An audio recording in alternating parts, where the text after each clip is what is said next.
Cio work session. I'll go ahead and call this meeting into order. And tonight we have a couple items. First off is our Tualatin Moving Forward quarterly update, a virtual bus tour versus a physical tour. And I got a little sneak preview, about an hour and a half ago, Mike. So I'm assuming you're leading this, Mike, or is this someone else leading it? Well, I'll start it out. All right.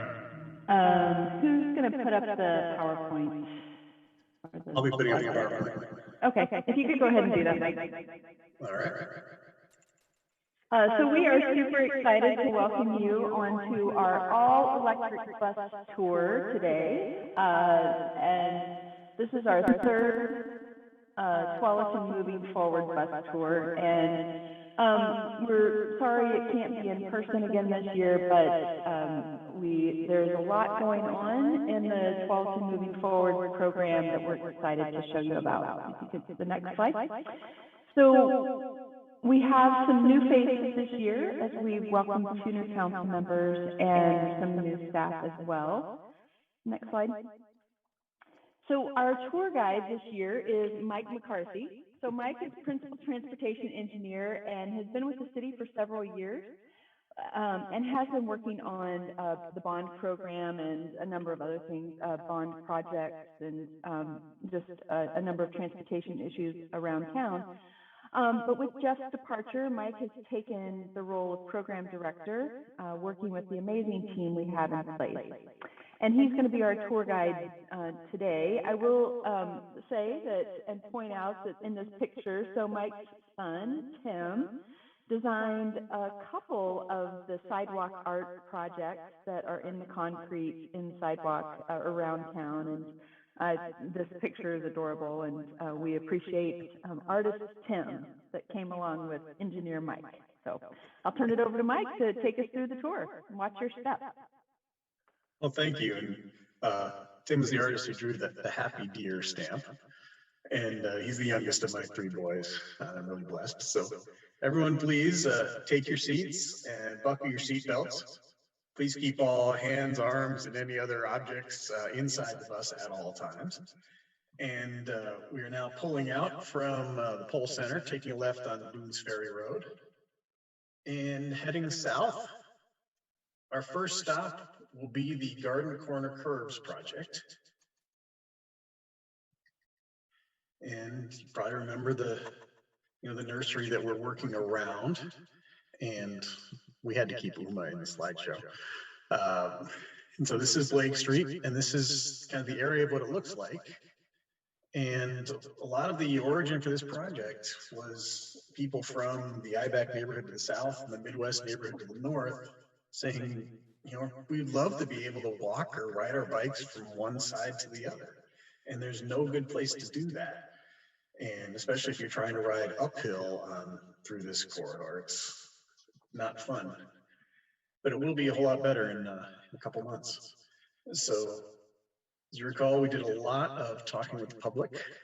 I think on this one, I never got a chance to actually take off my safety vest. I think I had it on, but I was setting things up and then got over here to the table. And so many people were interested in wanting to hear about the project and what was going on that it was just a steady stream. It was wonderful. And, the vision of people being able to walk in this corridor, at least now they'll be on a side path and the vehicles will be able to use this area. And this is a bit of a time lapse. One of the key things we had to do to make this project work is replace the culvert where Hedges Creek flows under 105th Avenue. And so this is the existing corrugated metal, or I call it wrinkled tin, pipe that was going underneath the road. Here's 105th going up, so it turns the corner to become Blake Street. The nursery is back in this area. So this is a new retaining wall that was already been built for the road. So one of the first things that the contractor did was take away all the pavement from the existing road in a lot of the area. And then we've got some time lapse here. So this is the way it looked at first, with some of the vegetation cleared out for some of the areas of the creek channel that we'd be restoring.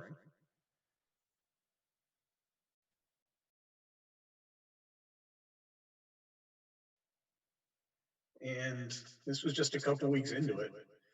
The excavation goes pretty fast. So they removed the existing culvert. They had to put in this big steel I-beam to suspend the existing active sewer line that had to stay in service throughout the whole project. And then this was the excavator they could use to actually drive back and forth underneath it. They had to put the creek into this bypass pipe. So these are sandbags to make a dam for the creek. The creek flows through the pipe here and then comes out there under the road and eventually out at the end of the project. They had to remove a whole lot of mucky clay soil, those old creek sediment that wouldn't support a culvert or a road for that matter. So, and sorry about that, I went back to the first week. So we went through this week. And within a couple of weeks, this is the big concrete box culvert. So each of these are individual pieces of concrete. It's 15 feet wide from wall to wall. It's 5 feet high. And we had to design a wide but shallow opening in order for it to stay underneath the sewer line. And then all the other utilities would be coming through here, like underground power and gas and everything else ends up running over the top of the culvert. So, and then it's filled with different sizes of rock. They're specially designed for this area to be fish friendly. And there were some fish in the creek that were humanely removed before we started doing this work. And we anticipate them being able to swim through here later. And then the next week, we now have the top pieces placed across the top of the culvert. So this is where the place for the creek to flow through. And then the specially designed soils all around it to make those areas impervious, because we want to make sure the water stays in the culvert and doesn't erode the road. So this is the next phase of the project. And then we get up to a couple weeks ago, where it looks about like this. We started building the retaining walls that end up holding up the road over top of the culvert, and some of the large equipment that is being used to build it. So this is the last of the panoramic photos that I have here. They've since removed the sandbags and the pipe to allow the creek, and is now flowing through the culvert. And you can start seeing more of the things up on top taking shape. That's where a lot of the work is happening now. Any questions on the culvert work? All right. That was a big portion just to be able to get a wide pathway across. We made quite a few environmental enhancements to the creek, and some of this we can actually take credit for on future projects for some of the rest of the program, so we don't have to do as much stormwater treatment and mitigation on other projects. So this is a little more of... Sure. I really appreciate the learning more about culverts. I didn't know much about them. And I just had a tour of the Tualatin, and they were talking about erosion issues. And I'm just wondering if you could speak to how you're designing to reduce erosion concerns in that area. Sure. Let me just jump one slide forward here. So this is the Culvert Outfall. So the creek flows through here. And this is an engineered wood structure, or basically logs laid in particular ways. And then a number of sticks in through this area to hold this bank in place. This had an old stone wall that was built a long time ago that we found didn't qualify as being historic, but didn't want to put the stone back in to allow it to flow through a more natural channel. And so it's designed with quite a few of these interlocking logs and then sticks. And these are actually live stakes. And live stake basically means a piece of a plant that they stick into the ground that is designed to eventually grow roots and become a tree. and that's used to hold in the rest of the creek. There's a fair amount of work done since this was all, since this photo was taken. And then the sandbags were removed, the bypass pipe was then taken out.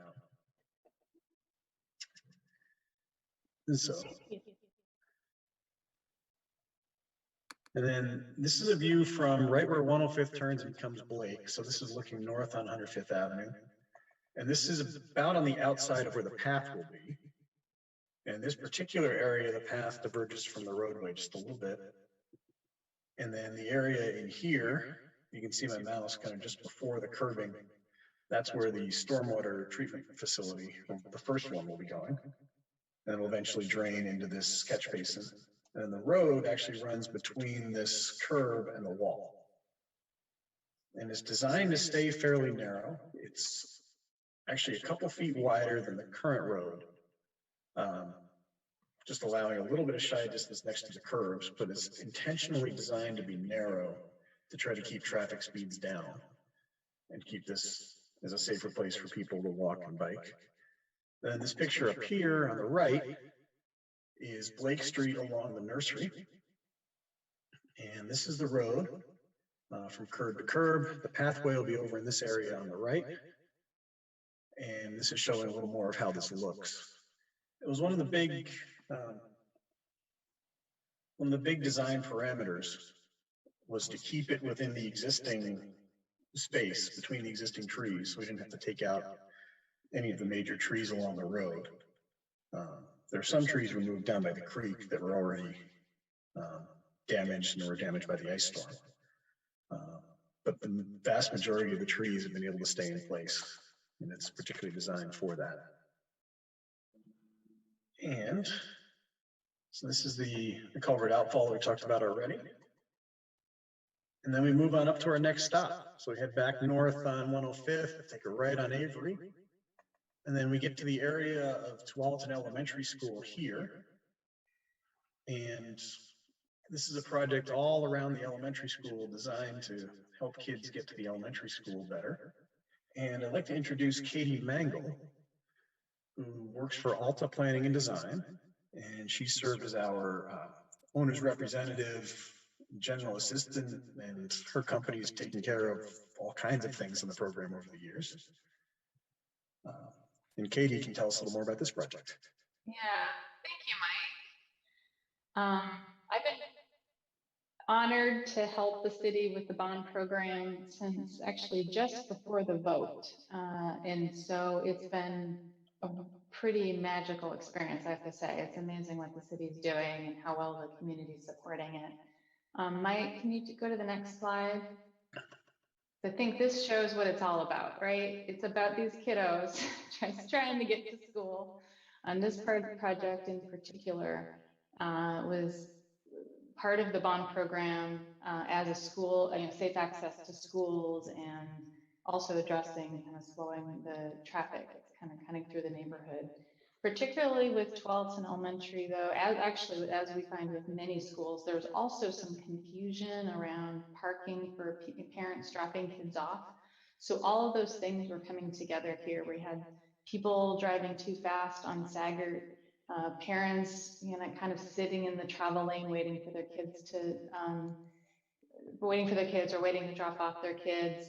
And then also there's some trucks that were kind of moving through the area. So this was a little bit of a complex project because the solution is not one big project. It was many projects spread throughout the neighborhood.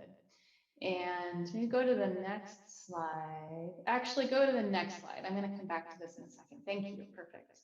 So this shows the sprinkling of projects around the neighborhood.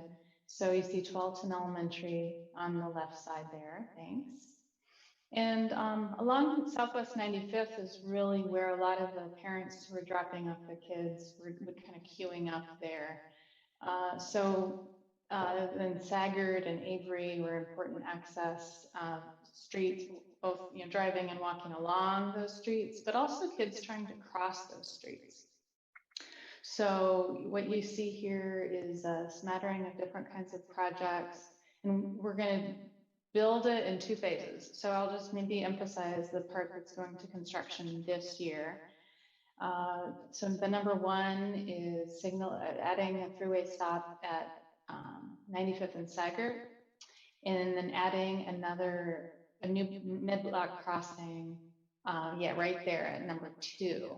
And that is going to go to construction this imminently, and be something that people will see out there right now, which is really important because a lot of kids coming from the apartment complex to the north of Staggered and kind of going to the school as a park, to going to school there. And then next year we'll be doing, filling some sidewalk gaps on 93rd and doing some striping on 95th that will help clean up some of the confusion that is happening around the parent drop off. Another part of this project is cleaning up, so to speak, the speed zone, go slow when flashing, when kids are present type of thing. So a lot of the speed zone signs were sort of inconsistent and not in the right place. So that'll be much more clear. So hopefully that will go a long way towards addressing safety and helping kids be able to walk them back to school or get out safely when they need to be dropped off. We've been working hand in hand with the community from the very beginning. The start of how we even got to this point was what we called a walk audit. We did an on-site walk with the principal and with some parents and teachers, and started talking to the PTA. This was right at the beginning of the bond program. And all the way through, we've been touching base with the folks who live in the neighborhood along 93rd and north of Staggered and updating the principal. Now we can go back to the slide just before this. So even just coming down to trying to define some of the details of the project, we knew that we wanted to do something on 93rd because folks have been complaining for years about people kind of cutting through using 93rd when there was congestion on 95th. So even just to decide, what does that really mean? What would we build there? We did a follow-up survey just for those folks, asking them what these are a few solutions, but you tell us. And so it looks like probably most people are in favor of speed bumps, but as you can see here, like many things, we ask group's opinion. There's no one winner, because a lot of people said just leave it alone. So 23% said to just leave it alone. But so we're still working through exactly what to do with this. But this is just an example of how we've been using many different tools to ask community members how we should be spending this money. And it's really been a great experience to work with folks, as they such a high level of participation, people who care so much about solving these problems. Want to go to the next project? We can get back in that bus. There we go. And go All right. Very popular project. So we're driving now across Staggered Street and come to a 4-way stop that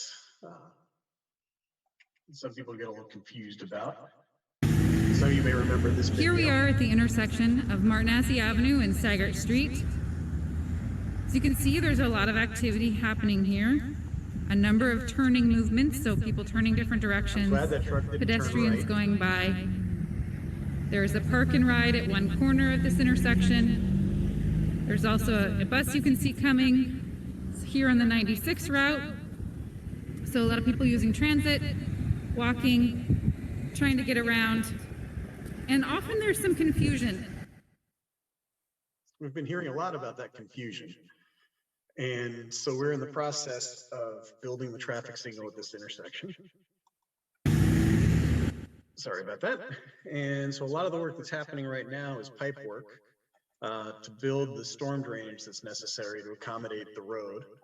So Staggered Street's getting widened about 7 feet to the south, which will give us enough room to have one traveling each direction, the center turn lane, and then bike lanes and decent sidewalks in there. So as you're probably seeing now, we're rebuilding some of the corners. We have to rebuild some of the ramps to meet Americans with Disabilities Act requirements. And you're probably seeing a lot of Staggered streets being kind of shaved out to the south.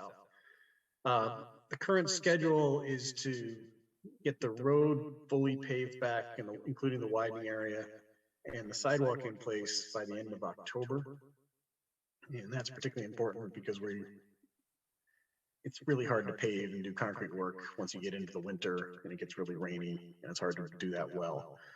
So that'll be there for a couple months, and then the signal, it takes a long time to order signal poles and other equipment, and that should be coming in right around the end of December. So we're hoping for a wonderful Christmas present at this intersection with the new traffic signal. Any other questions as we're going?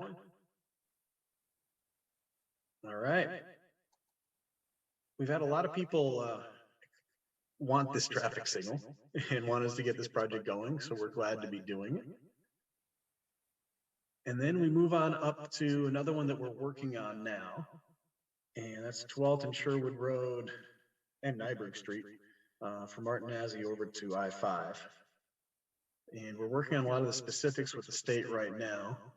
There's kind of three key areas for this project. The first one is right in here. It's right about at Nyberg at the I-5 southbound ramp.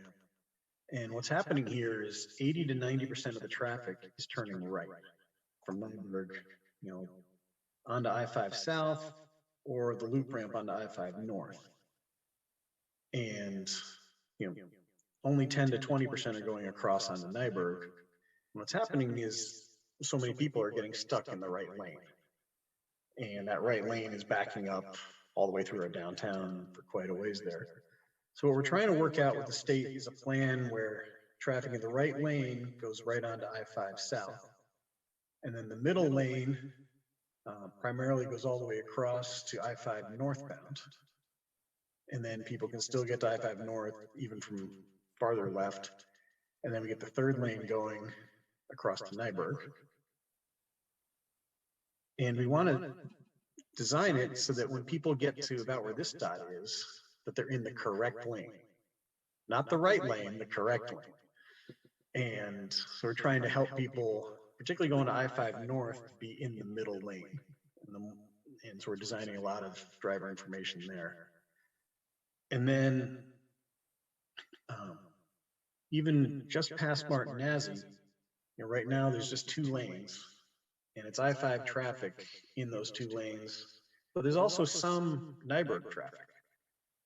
And that Nyberg traffic has to wait till they get almost all the way up to the Cabela's signal before they can move into the left lane.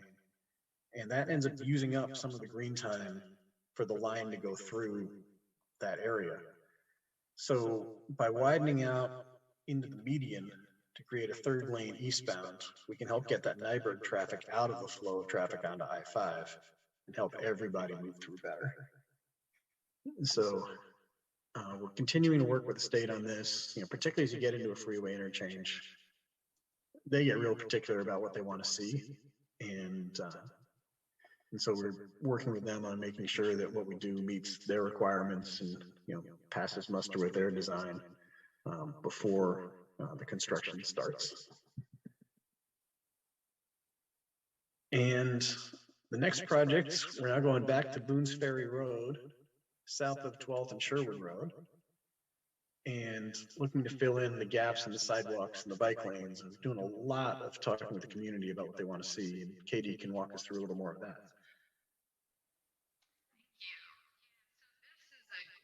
Project. It's really exciting because Boone's Ferry Road is, from a walking and biking and taking transit point of view, it's pretty hodgepodge, to be honest, for such an important corridor. There are so few corridors that go throughout the length of the city, and this is one. And people love walking on those pathways, and there's a lot of use of the bike lanes that exist.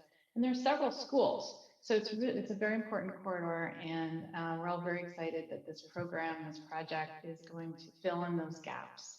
I think a lot of people would also love it if the trucks disappeared, or if the traffic just magically went away. We're not going to be able to do that with this project, but we are at least going to make it so that those, really, there's some of those pathways that should be fantastic, and they're really bumpy, and it's really unsafe, and places where the bike lane just drops.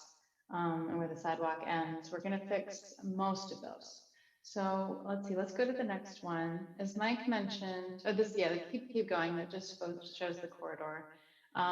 We had a wonderful summer of both virtual and in-person outreach.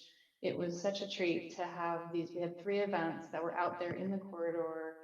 This was the one, I think the first one that we did. So it was, nobody was wearing masks because it was, back in June when we all thought we were in the clear, and, or maybe early July.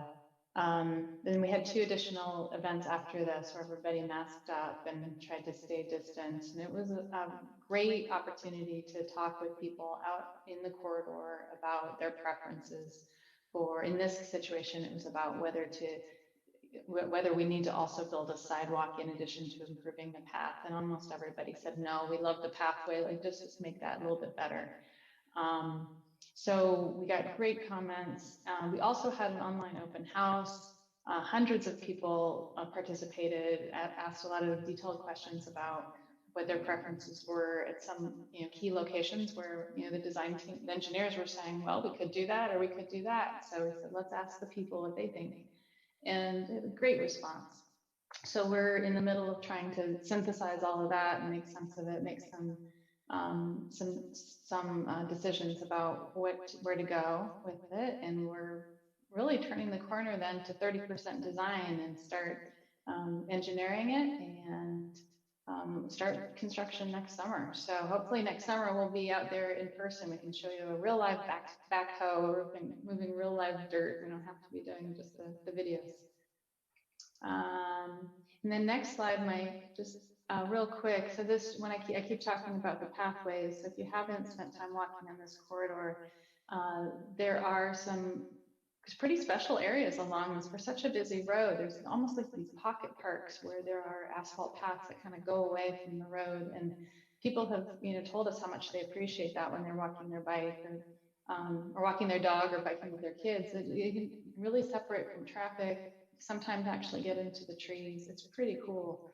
But many of them are very old and need some TLC. This shows the location near Byram Elementary School, where we're hoping to both improve the path on one side of the street and also on the other, in addition to just adding bike lanes to the road. Any questions about that project? There's a lot happening on that one. Okay. I think one thing that I'll mention. Oh, yeah. Go ahead, Councilor Brooks. I'm just curious with the original picture of the area that we're improving. Mm-hmm.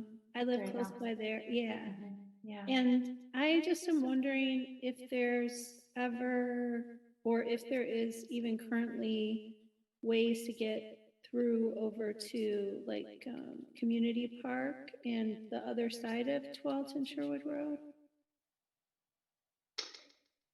On the north, so to the north of Sherwood Road. So if if the line kept going up. Yeah, like if you want to ride your bike and go further than this is not a very long bike ride. Yeah, so that's a great question. So you'll see that the line stops just short of 12th and Sherwood Road there, and that's because that teeny little gap, which is right by where the McDonald's is, it's the most difficult part of the project. So with the project as currently funded and currently designed, we're going to go just short of that, and looking at options. Probably it'll be signage to help people safely kind of go up on the sidewalk or something like that is most likely what we'll do there. That's the section that would need we'd need actually by right of way and negotiate with the property owners, widen the street to be able to really create a safe place for walking and biking. So that's going to continue to be a gap, unfortunately. North of 12th and Sherwood Road, there's a separate project that is going to be adding buffered bike lanes to help get up to the community park.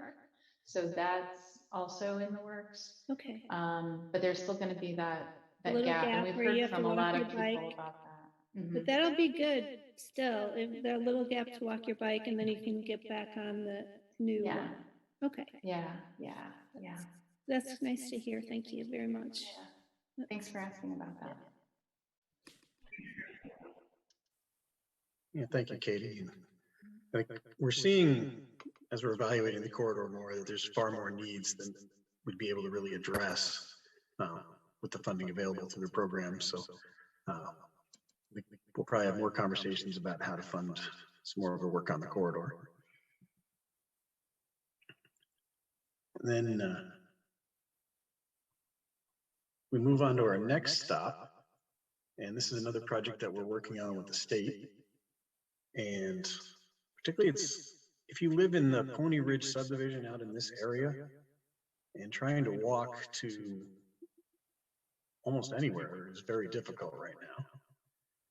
And so we're trying to build a pathway along the northwest side of Highway 99 from the Pony Ridge subdivision over to 124th Avenue, where there is a signalized crosswalk.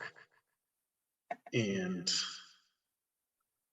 this is a video that we're using to try to demonstrate the issue.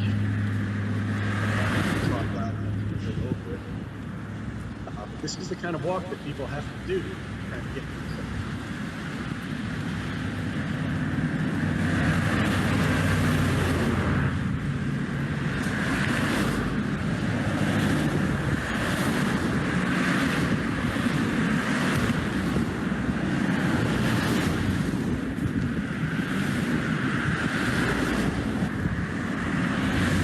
I think we'll stop it there. And the project and what we're looking to do is build a walkway back here, back along the edge of the right-of-way line. We'll have to dodge around the existing utility poles because it's a big transmission line. And that'll be a little bit of an unusual project because the state typically likes to build everything to their standards when it's kind of their full new construction standards. And that cost ends up being millions of dollars for this project. And what we're looking to do is build in a walkway along this area, just give people a safe place to walk that's not right here between a laurel hedge and a truck. So, and that's something that we've had some pretty good progress, I think, working with the state on that. And so we hope to get to that, to the construction soon.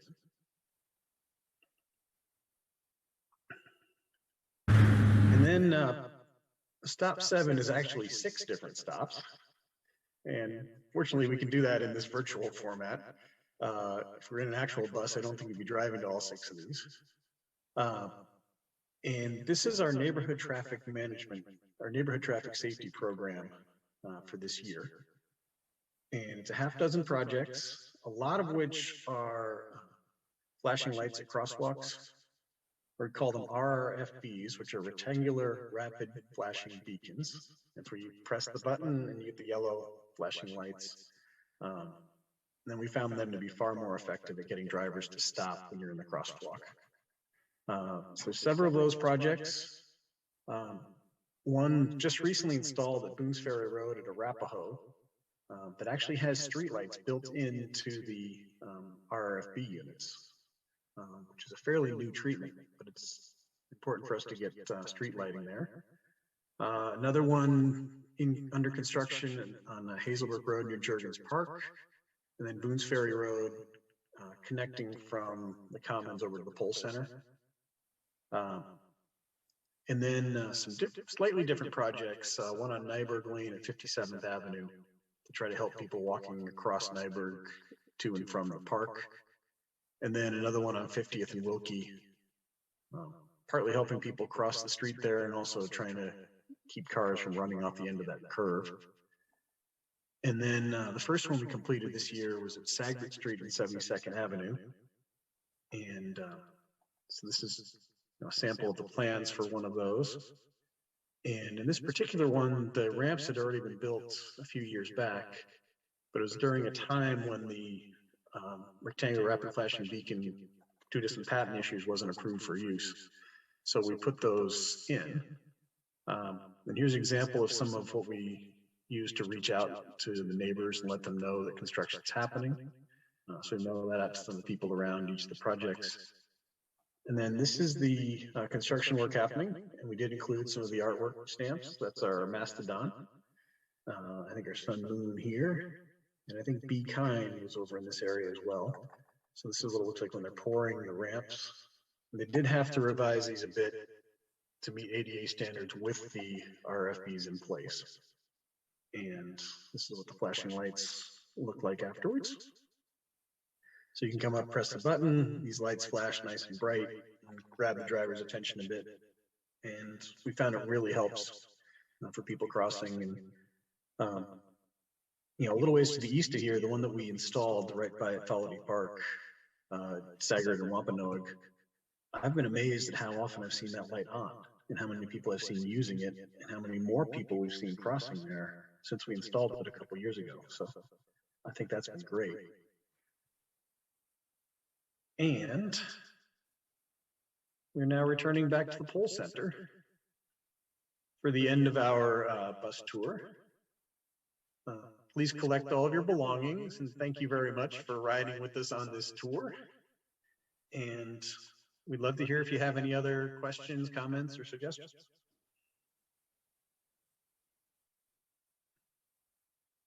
Yeah, and I'll just add on to that, while you're getting off the bus, that I'm so proud of our team, proud of the work that the team has done, and just for these 3 years. And so much has happened and is happening. And it's a really cohesive team with a clear focus and goal.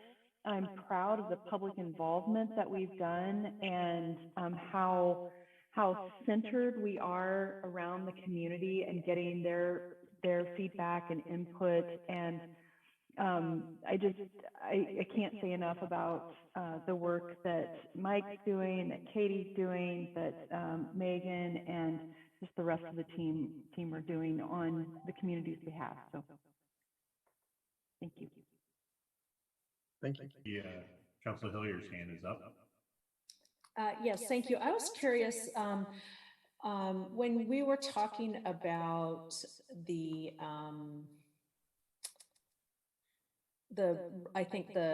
speed signs on Boonesbury, I'm curious if when you come out of the high school, because when you come out of the high school, you really never know if the flashing lights are on. You don't know what time of, you know, if it's 20 or if it's 35.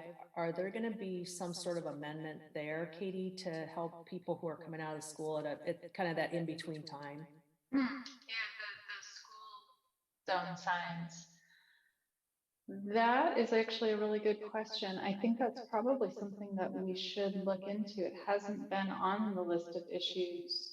Mike, do you agree that's probably something we should look at? Yeah. Thanks for bringing that up. I think with Twelton Elementary, I think we were just, you know, the complaints came right away. So, but this is the perfect time to raise those kinds of issues, and that could be the kind of thing that fits within this program. That's great. Thank you. On Boonesbury and on near Twalton. That's what I meant, is the high school. Was I clear about that? Sorry. Yes. Sorry. Yes. Thank you very much. Thank you, Councilor. Yeah, that's a good point. Thank you. Councilor Pratt. Thank you for the tour, and thank you for making an electric vehicle, because I had no fumes at the back of the bus. That was great. I'm so glad so many of these projects are dealing with safety. The one question I have, I've not seen this project on the list, but when you're exiting out of Tualatin Park, especially on a bike, there's no way to cross the road there. So is the expectation just to turn right going west to that crosswalk that's towards the police station? Is that the expected flow out of there? Or do you just need to kind of wait for your moment like I do to get your bike across the street there? Yeah, well, thank you for asking. That's actually an area where we have a project that we didn't even mention in the slideshow. Should be starting within a few weeks to rebuild the sidewalk in front of the police station and enhance that crosswalk. And that's the first phase of that project. The second phase involves coordination with the rails. That makes it take a little longer. And that's to try to widen out the sidewalk there from that connection over. And unfortunately, I don't have a good answer for the pulling the bike out. because of the way the road goes and the rail is, we can enhance that a little bit. So we're trying to make it a little better for getting onto the sidewalk and then getting across. But it's still kind of either kind of more timid cyclists would be best on the sidewalk going across and then coming out of the crosswalk, and then the more kind of bold and fearless cyclists would be coming out more and just using the bike lane. So. Any other questions for Mike or Katie? I just got one quick thing. The video you presented of 99W just reiterates why the 5 cities in this area of the county need to advocate at the state level to have the state take care of 99W. We did get that funding, $1 million package through for a study, but that's it. And we continue to advocate at the legislature to get this resolved. They just keep pushing us off as usual. This is a 70s style highway built to outdated standards that we need to fix, and it should be the city doing this. It should be the state ponying up the money and improving their facility. But I just want to remind people we got to keep advocating, to our legislators and at the state level when we have meetings with state, ODOT officials, that 99W has to be corrected. Starting at Sherwood all the way north to I-5. Every city has issues with 99W who surrounds it, so it needs to be fixed. Feel free to use that video to illustrate that point. Well, when we went to the legislature a few years ago, we had all kinds of scary freaking pictures, and that's why we got the $1 million. But it has stopped since. So, and there was another package of money that never made it through because of the walkout, but we'll continue to press on because we need to get this fixed. All right. Anything else for Katie and Mike?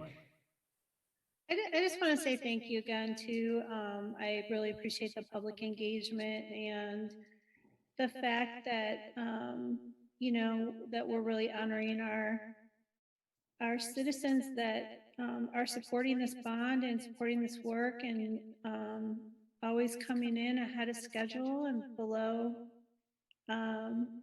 cost. And anyway, so I just appreciate that and all the mindfulness around the environmental, the safety, and the traffic flow concerns, which is just such a big issue for everybody. Thanks. Well, thank you. And there's a number of staff that have been involved in putting all this together and a large consultant team that have all been working together. So it's really been a great team to work with. Thank you both. Thank you. So moving on to item number 2, the CIO or Community Involvement Organization Program discussion. I just see Megan face just popped up. Welcome, Megan. Hi, thank you. Yes, this one's me. I will go ahead and share my screen.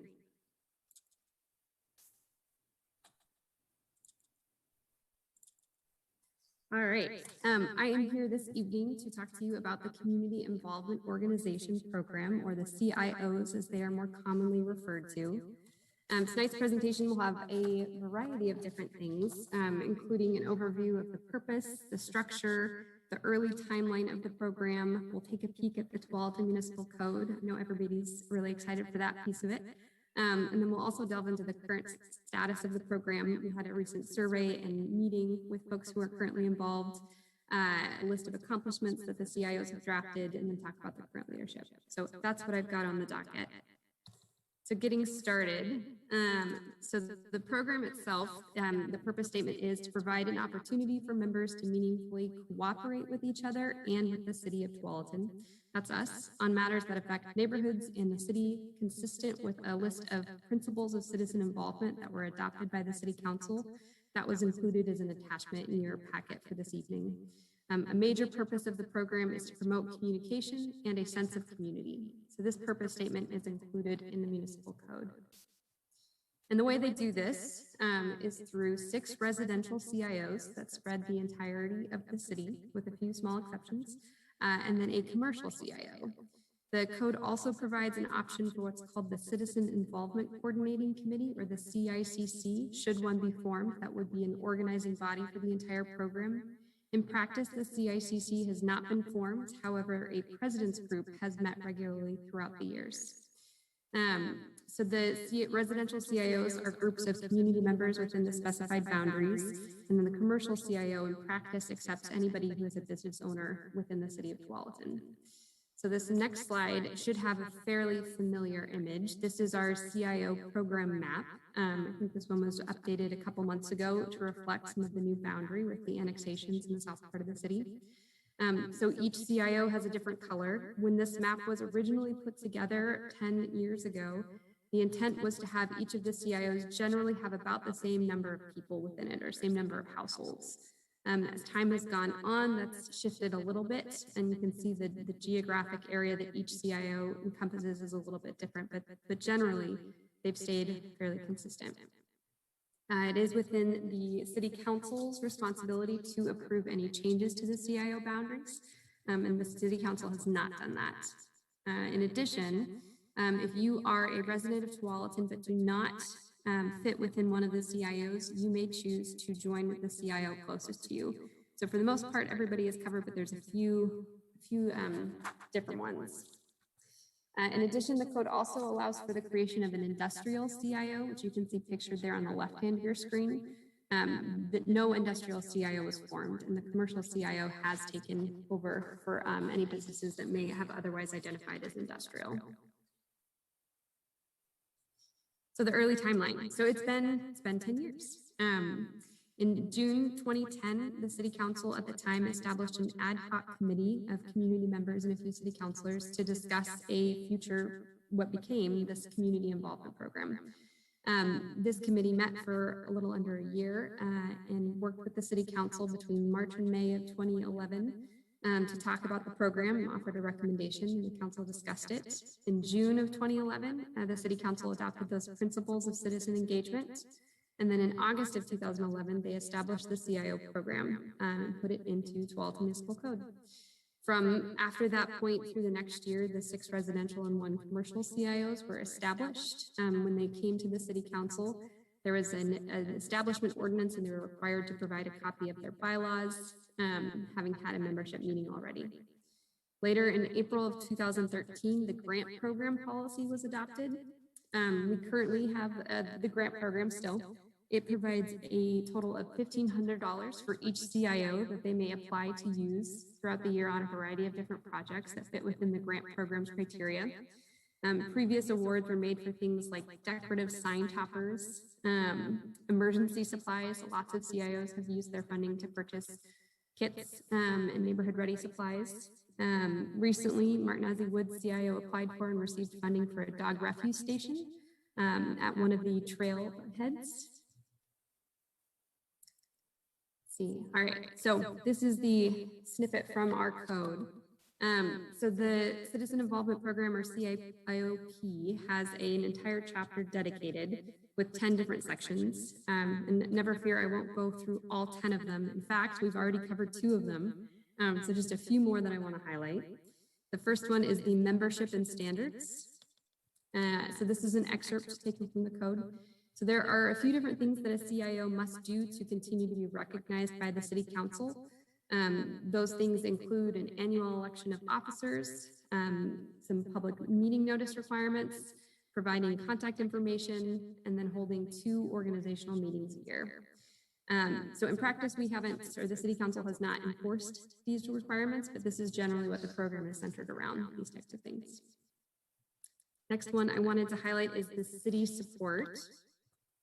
So this basically says that if we can, we will help to support them. We've done this throughout the entirety of the program in a few different ways. So in terms of the human support that we've provided, we have had a staff position dedicated to the program as a portion of their duties. That's been, of course, our community engagement coordinator, Betsy Roof, and myself in the past couple years. We do things to help administer the program, so that could include scheduling Zoom meetings or scheduling in-person meetings, depending on the environment, providing record keeping, taking minutes, connecting different individuals within the CIO program with folks on staff or with other government entities, depending on what the question or the need is.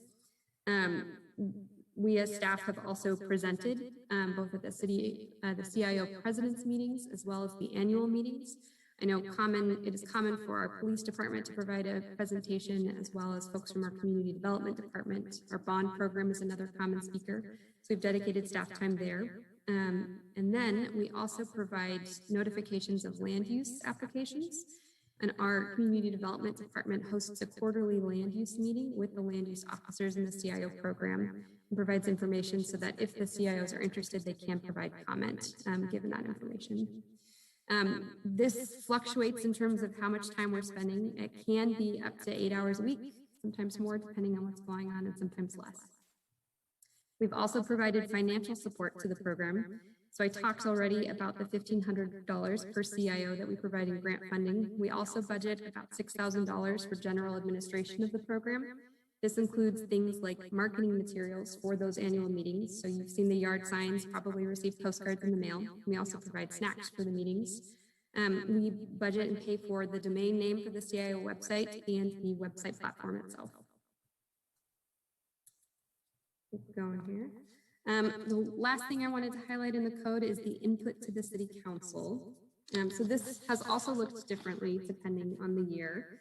It has looked like personal communications that you all have received directly from CIO board members on a variety of topics. You will have noticed that CIO members often attend city council meetings and may choose to provide public comment on different issues. In the past, they've also drafted issue memorandums from specific boards on particular issues and offer those up to the city council. The city council is also typically asked to present and attend at annual meetings. I know many of you have participated in that in the past. And the council has also specifically reached out to the CIOs or directed staff to reach out to the CIOs on issues of great importance. A few examples of that include the extension of Seneca Street, chickens, and marijuana most recently. All right, so the current status of the program. So before I jump into these three statements, I want to say that these were informed by the survey results, which I'll talk about in a little bit, as well as personal conversations with CIO members, and then staff's observations of the program. These current status statements were presented to the CIOs during the meeting, which I'll also review in a few minutes. So the first one is that there's been a significant number of board resignations in the last 18 months. Second one is there have been few annual meetings held in the last 18 months. And the third, this one particularly came out in the survey results when folks shared that even when they did have a meeting, very few people attended, or they received information from the city but didn't have perhaps an email list or a venue to share that information with other people. And so the third status statement is limited connection between CIOs and residents. You can see that I included the timeline for a few of these items, and the elephant in the room, of course, is that we've been in a global pandemic for much of this time, and certainly that has had a tremendous impact on the CIO program. So jumping in, this also happens to be the 10-year anniversary of the program. So we took the opportunity, given the challenges and given this significant milestone, to reach out directly to those who had been involved in the CIO program recently to hear their feedback and to get their perspectives on how things were going and what could be done. So we distributed a survey in late June, received about 20 responses, and I've got a few key results I want to share with you. Following the survey, we also scheduled an in-person meeting in late, I want to say, it was August 12th, I think was the date, to follow up on that conversation, talk about the current status of the program and opportunities to re-energize it. So jumping into those survey results, one of the key questions that we asked is, what are the most valuable aspects of the current CIO program to you? So respondents were allowed to select more than one, and many chose to, but the most popular results were access to information about city programs and projects, and opportunity to meet people in my CIO. The next question that we asked, and I apologize, this graph is a little bit difficult to read, is, to your best knowledge, how often have you or your CIO participated in the following activities? So along the left in the rows, those are different activities. At the very bottom, there's the key with each color indicating how many responses for each of those sections were provided. So let's just take the top one, for example, participated in CERT or Tualatin neighborhood ready. So yellow jumps out with 11 votes. So 11 people said that they often participated in CERT or neighborhood ready, as compared to 3 people saying sometimes, 1 person saying never, and 4 people saying I don't know. Another significant one to point out is provided input to city staff about an issue or project. 9 people said sometimes, 5 people said often. Another one to point out is asked city staff a question about an issue or a project. 10 people said sometimes, 6 people said often, 3 people said I don't know. Nobody responded never or rarely. And there's quite a few more there that you can review if you'd like. And the last question I want to highlight is, in your opinion, what are the most pressing challenges to operating the CIO program? So we provided some options that they could fill in.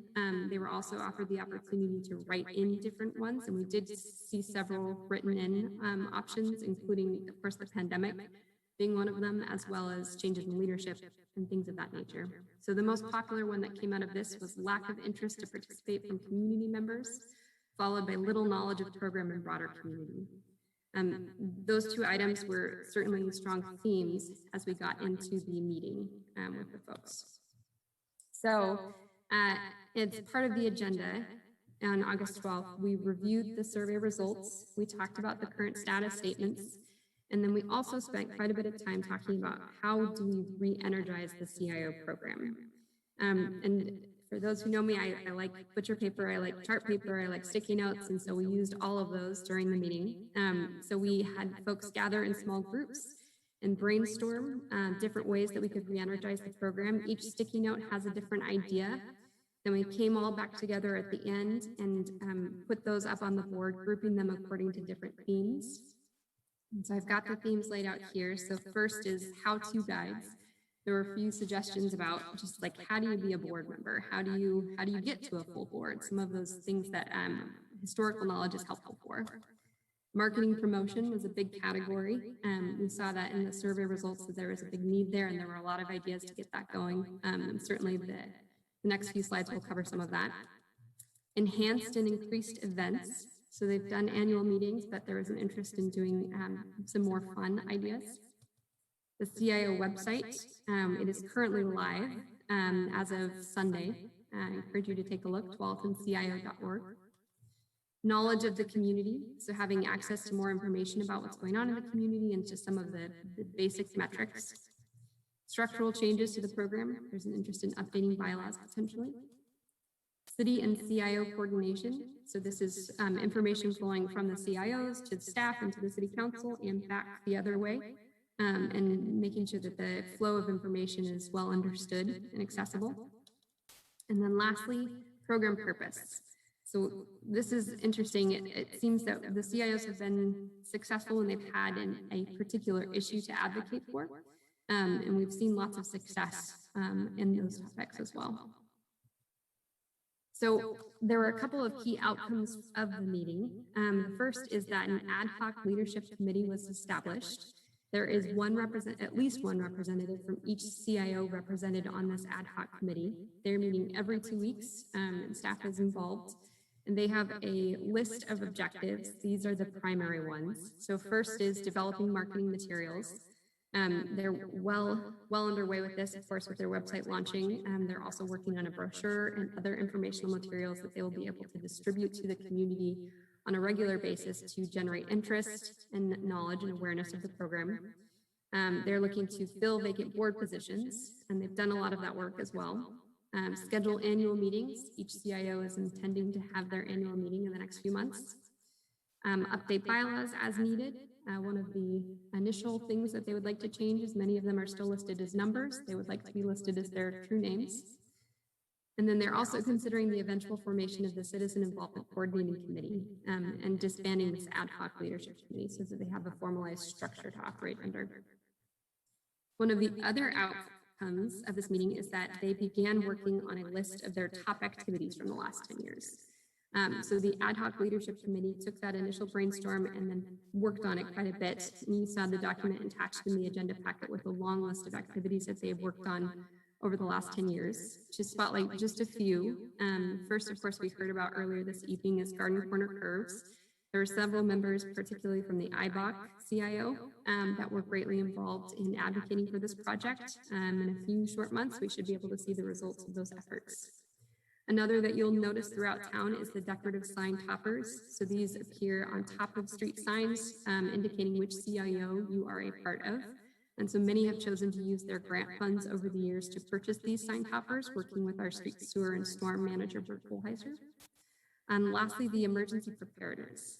So this document included a lot of references to the number of people engaged in emergency preparedness. And this could look differently depending on the person, but it certainly includes CERT, Neighborhood Ready, ham radio initiative. Grant funds have been used to support these efforts in the past, and there's certainly a lot of overlap between folks involved in the Cio program and CERT. This is the current leadership.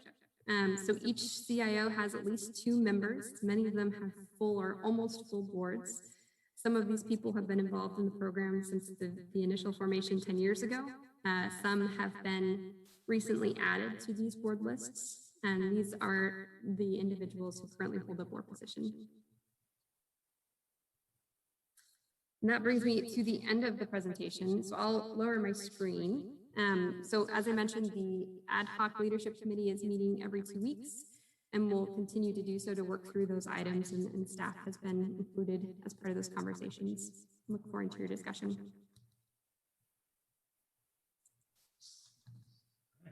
Thanks, Megan. Questions for Megan?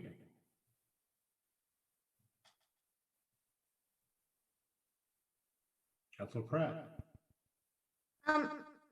I was just wondering, like, I guess I got a sense because I attended that one meeting that, did you just feel the attitude of the group was positive, or, you know, generally was positive, or, I guess I'm just a fan of these because I think they really promote a sense of community, and I would love to see more communication directly to us, but I'm just wondering what the overall feeling you got from I know you've met with them a few times, so I'm just wondering what the overall feeling you got, if it was positive, negative, or mixed. Yeah, I think my perspective is that a lot of people have been frustrated, particularly in the last couple of years, with the limitations and the challenges that I reviewed earlier. I think that there's also a lot of energy to reinvigorate the program at this point. And there's a number of people who have stepped up. They've been really clear about having, like, it is significant that that number of people attended the meeting in the first place. We had almost 100% attendance for those who still held a board position. In addition, there's a significant number of people who've chosen to continue on, and they've been clear that even if you aren't willing to sit on this ad hoc leadership committee, you're still involved with the program, there's still a role. We just need different people at different moments in time. So my perspective is that it's been overall positive. I think there's a lot of work to be done, and they are engaging in a lot of work right now to take those steps. Thank you. Lorez. Thank you, Megan, for your presentation, taking the survey. I think that's very helpful to me and what the community is thinking. I think the CIOs obviously are vital, but I do have several questions that I wrote down as you were giving the presentation, so bear with me a little bit. Did you see any decline pre-COVID, or was it right after COVID that you started seeing less and lesser? And I don't know if you were, I can't remember if you were here or not during that time, but I'm just wondering if there was already like in decline before COVID. Yeah, I can speak to that. So we certainly saw board resignations during the pandemic. Some of them came in before the pandemic. And I think the challenges that we referenced already existed. The pandemic exacerbated them. They were challenges that already existed. Okay, thank you.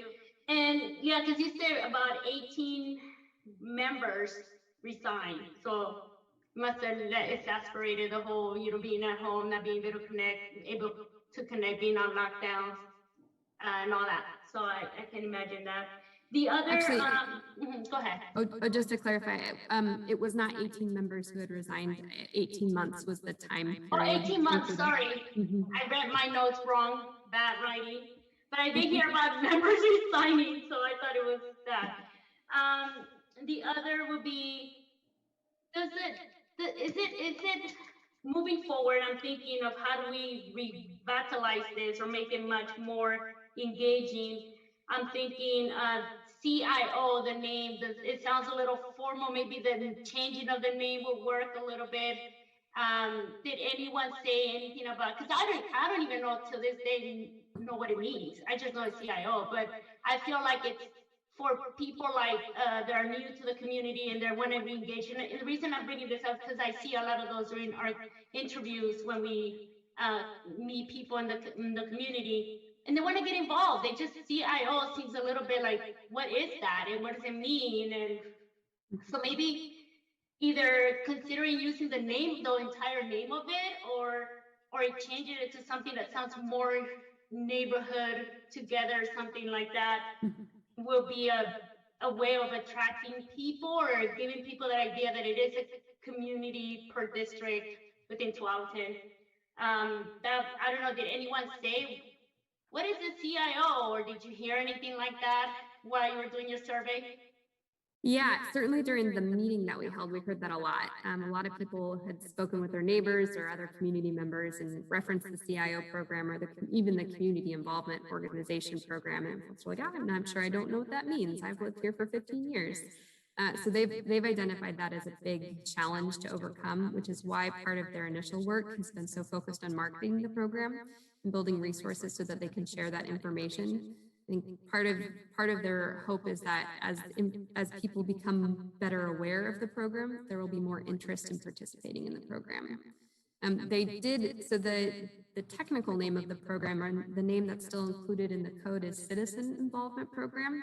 And several years ago, they decided to change it from citizen involvement organizations to community involvement organizations in the hopes that that would be more inclusive. That change hasn't been made in code, and that's one of the things that they've identified on their long list of items that they'd like to look at. But they have not talked about changing it from community involvement organizations.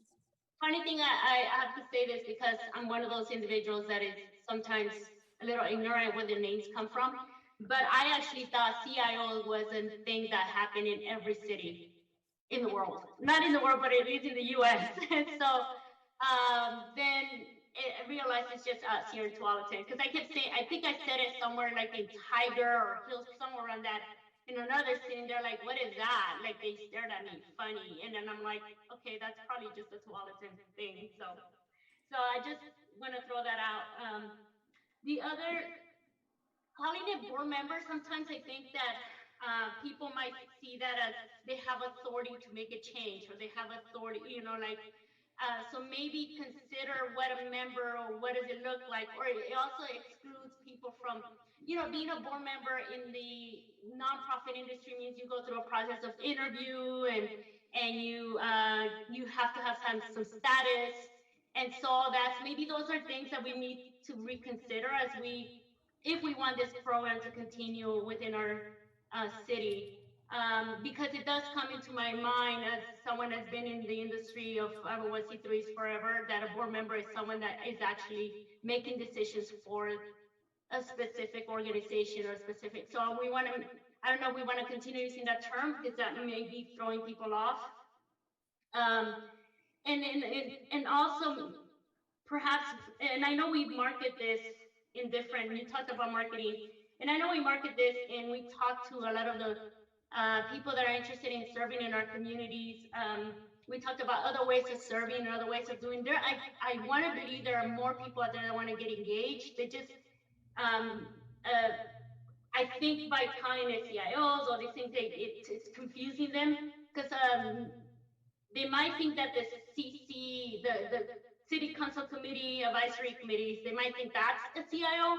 And so I'm just telling you because I was confused about this whole thing when I first moved to Tualatin 8 years ago. So maybe those are things that we can help promote it in our committee interviews to say, hey, if you're not, maybe you can join a group of neighbors that are talking about specific topics that can influence the city council. So I think that those are be more clear what their role is, and I can promote it within that, because there are always people that want to serve. But those are just things that I wrote down as you were giving the presentation. So thank you very much. And yeah, and I'm done. Thanks. Other questions or comments from Megan? Councilor Hilliard. Thank you.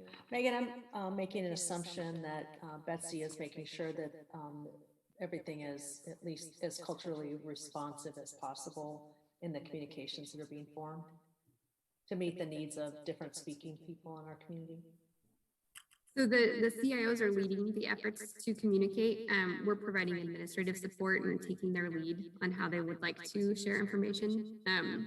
I am not aware of information going out in Spanish, if that's one of the items you're referring to. Thank you. Other questions or comments? Well, thank you, Megan, for this update. It's hard to believe it's been 10 years. I remember, being one of the folks working with Jen, Genta, and Kathy Holland and all those folks up here in Northern Tualatin to get the CIOs going. And then definitely will never forget the chicken debate. I'm looking forward to having a re-energized program and hearing back from folks with the CIO program. And like you said, it's usually people are get active when they have an issue they want to deal with and want to advocate for, and that's what the CIOs are for, is the communication between the city and the community, and it goes both ways, the communication flow. So I always appreciate when I'm approached by a CIO member who wants to chat and bring me up to speed on what's going on in their CIO. All right. So with that ends our second item of the night. So let's see. So Pledge of Allegiance, I think, is Councilor Pratt, correct? All right. And then we have one announcement where we had is it a proclamation? So who would like to do that, the Emergency Preparedness Proclamation? All right, Councilor Pratt. All right. And then any questions on the consent agenda, the 3 items we have on consent tonight? All right. So we have about 15 minutes, so we can go ahead and start on council communications. Recall that at 6:30 we have to stop, and we're going to switch into executive session. So we'll use this time we have right now to go ahead and begin, and I'll start off with Councilor Brooks.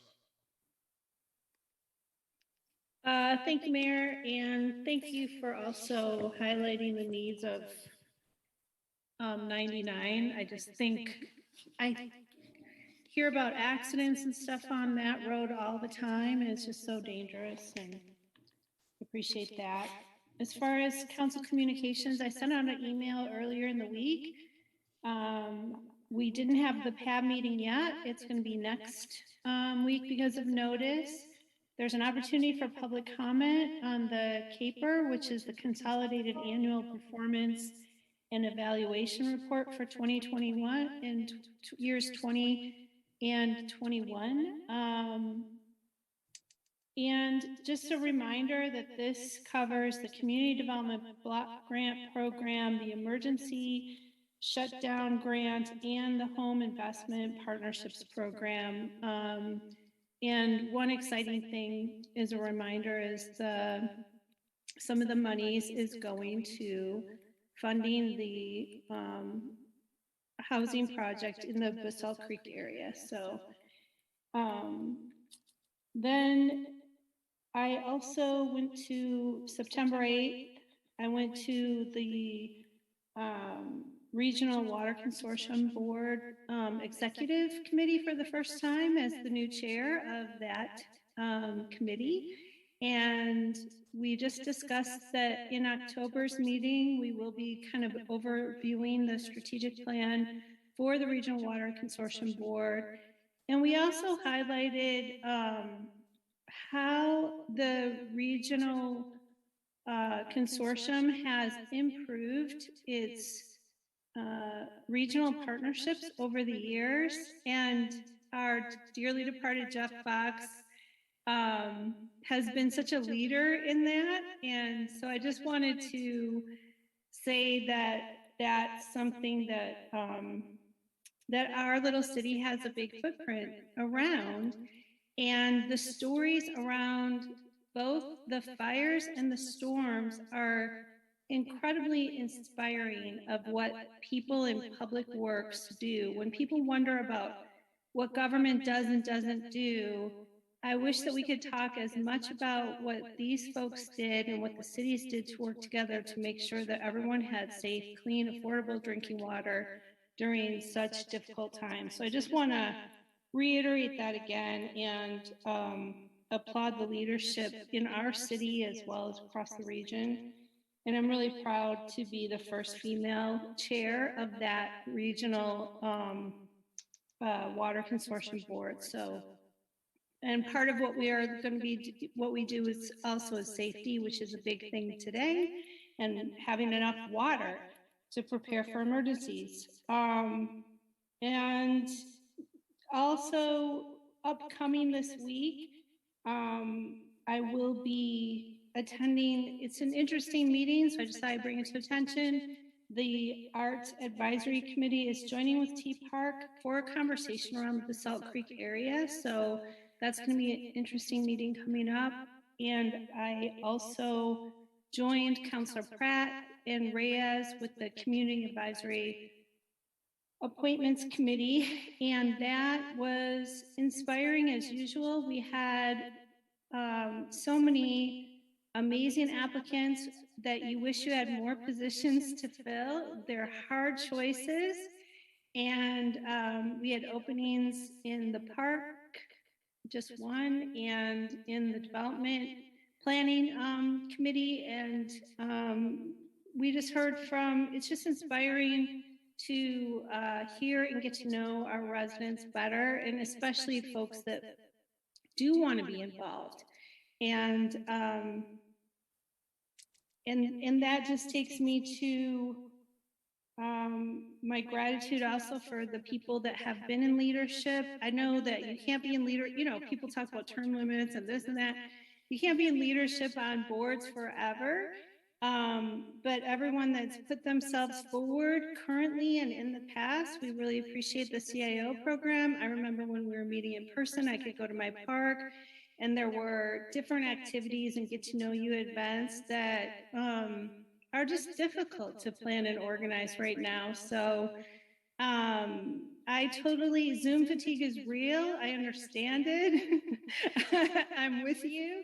And at the same time, I just, every time that somebody steps forward and counterbalances some of the things that are going wrong with being part of the solution and volunteering and contributing to community, I just really want to applaud.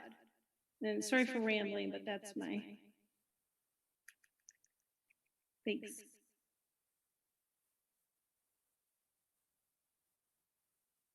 You're on mute, maybe. Councilor Pratt, you're up. Okay, I attended, I don't know what this group's name is, I keep forgetting, the Land and Indigenous Knowledge Work Group, and it's really a great group, and I'm just impressed with all the input people give there. I went to two Climate Action Clackamas County Climate Action Task Force meeting, and we got divided up into different, I guess you'd call them areas of interest about climate action, and surprise, surprise, I got put on transportation, and since I'm representing C4, which is about transportation. So, and that, what I found out about that, the one thing I found out is we had an update from the different Clackamas County transit providers, and TriMet said that they're considering a future express lines service from Clackamas Community College and Clackamas Town Center to Tualatin and the Tiger as part of that ODOT tolling analysis. So I think especially the Clackamas Community College one would be great if it ever happened. So we can have people from our area go to school there and have a way to get there. Anyway, and also the C4 retreat, that was going to be October 1st and 2nd. There was a vote to cancel that and just do it on Saturday. So not quite as fun to think about meeting people. And then the last thing was, as Councilor Brooks said, we had our CCAA advisory committee appointments meeting, and we met with Tea Park and Planning Commission candidates, and I'm just so impressed. There were a lot of people that have lived in Tualatin 5 years or less in this group for some reason, and I'm just always amazed at their service, and they really seem to appreciate what Tualatin has to offer the staff and the sense of community they felt. One lady even said it felt like Mayberry. So that was kind of nice to hear. That's all I have. Councilor Reyes. Not much outside our just regular CCAA meeting, but nothing from the county or any other meetings that I've attended the last couple of weeks. But I do have to agree with my fellow councilors, Councilor Friday and Brooks. Those meetings, even though I'm so tired by then, I mean, I'm zoom out and I just cannot watch anything else anymore. I find it encouraging and uplifting every time I start talking to people and learning more about themselves and learning about their wanting to volunteer and do something for the community. That's always inspiring. And then at the end, I feel much better, and I'm like, oh, thank God I serve on this. But it does, after a while, looking at the screen for some time does take a toll on you. And I appreciate my fellow council members who always support me and understand when I'm burned out by the time we have our meetings. But I have to say also the people that come is just always amazing, and I cannot be any more prouder than, than anything, being part of this city and it's actually an honor to interview these individuals because they have the heart and they have the passion and they want to do things, and I'm glad that we have those kinds of individuals in our community. Thank you very much. Thank you. Councilor Hilliard. Good evening, everyone. Councilor Cio and I attended the SRO task force meeting on August 31st. There were 25 or so stakeholders who attended. It's the first of many meetings, as you might guess, and the school district's in led us in a lot of thought-provoking conversation, and really the core of it is to step into the community with care. And we reviewed an incident response flow chart and some other things that we'll be getting a deeper dive into here soon. And so it was nice to work with people who were interested in evidence-based ways to move that work forward. And as always, our police department, I think Sergeant Rankin may have been the only one there. It was hard on the Zoom screens to see all the people, but of course represented us well, as always. And I also want to just mention that it is Suicide Prevention Awareness Month, and suicidal thoughts, much like a mental health condition, can affect anyone, regardless of age, gender, or background. In fact, suicide is often the result of an untreated mental health condition. Suicidal thoughts, although common, should not be considered normal and often indicate more serious issues. And it is very appropriate, especially during this time, to study up on understanding what is okay to see to someone who may be considering death by suicide. And there is a National Suicide Prevention Lifeline that I would encourage people to put into their phones and understand when they might need to use it, because talking to someone about their mental health and about considering death by suicide does not make them more or less likely to do that. It actually is a way for them to talk and could create an opportunity for them to get the help they need. But the National Suicide Prevention Lifeline phone number is 1-800-273-TALK, or obviously if there's an emergency, call 911. But I would encourage folks to just plug that in. Thank you. Thank you. Council President Grimes. Hi, everybody. Good to see you all. I look forward to a time when we can all be in the same room at the same time, and I hope maybe by the fall we might get there. I haven't had any committee meetings since our last council meeting, so I have nothing to share on that end, but I do want to say how much I appreciated the presentations that staff made today, especially about the Alta Moving Forward bond and the progress we're making there. I just love that program, and I love the community involvement and input and the way that that's really shaped a lot of the projects. And I just commend staff and everybody involved. I think that that's just a stellar program. And I look forward to the future when we can do other bond projects, maybe around parks and open spaces, and use this as sort of a template for a 4-star, well-run, great community input and involvement program. So that's just what I was thinking tonight. So thank you. Thank you. All right. I just have a few things. I had 3 separate meetings for Greater Portland Inc. over the last few weeks. Things of note is the comprehensive economic development plan will be released on November 3rd. To the region. Remember, this is the region-wide economic planning that includes Vancouver on how we're going to attract businesses to this area and make our economy even stronger and better than it is right now. The Economic Development Summit will be held on the 30th in Portland. I believe myself, Jonathan, and Sherilyn are going, in addition to some other city staff. They released a update today that you're going to have to approve your COVID vaccination status. So we're making it a very safe event for a couple hours we'll be spending in Portland.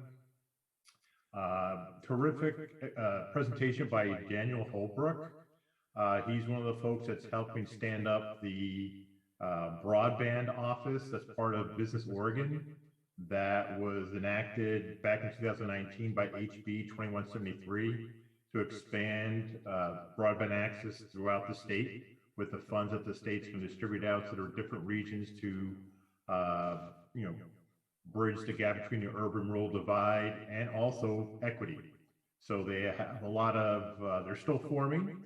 They've got a big plan ahead, but they're going to start taking applications from different areas of the state to expand broadband access. Today was an interesting meeting at the Washington County Coordinating Committee. Washington County staff rolled out the MSTIP 2023 to 2028 funding allocation work plan, where they were asking for the County Coordinating Committee to approve the work plan. It was a very spirited conversation. We're going to get a presentation, I believe, of this in October of the work plan, but they were looking for approval today. Of note is they're going to add an additional step to how projects are reviewed and approved with having a technical work group, which is the subset of the Technical Advisory Committee. And of note, Mike McCarthy will be representing us on that for projects that are in front of MSTIP. They're also going to include in this go-round Washington County Housing Authority and Clean Water Services. Will be part of the review process for funding of major transit routes. They heard loud and clear that the cities have to be very much involved with the development of MSTIP, and that includes both city staff and city councils. They're hoping to expand the Opportunity Fund. One of the things brought up is that the Opportunity Fund, it's money set aside for special projects that in the past been first come, first served, and they want to, the cities would like that changed.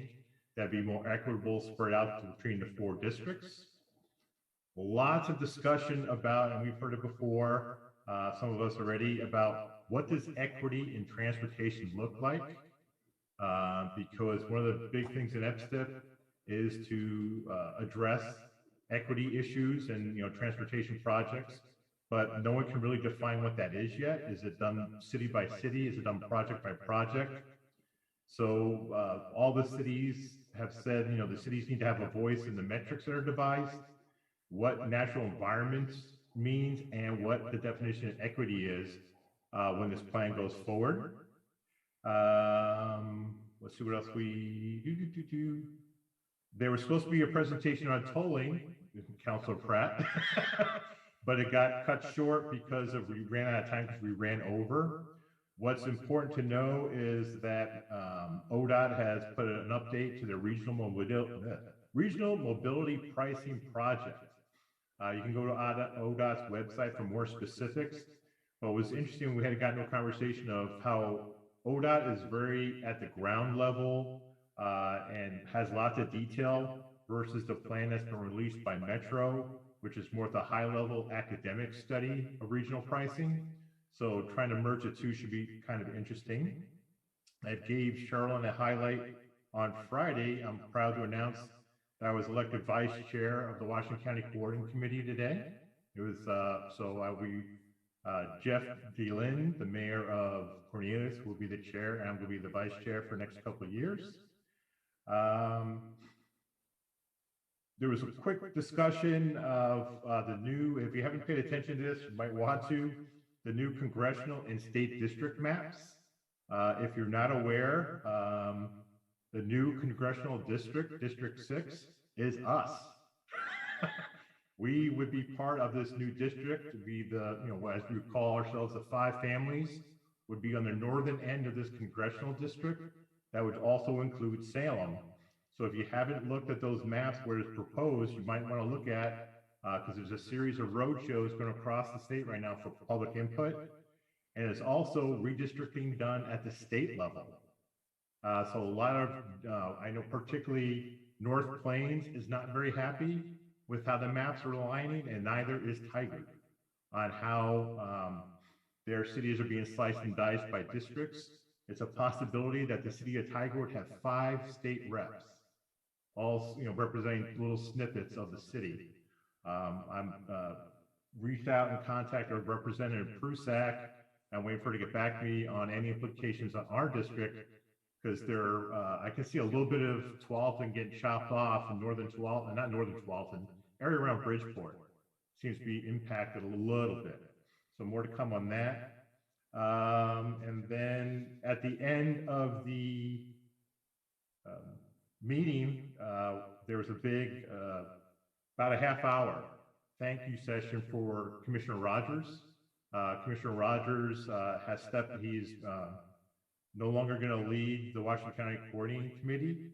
He's been on that committee and leading it for 36 years. He is the go-to guy for transportation in Washington County.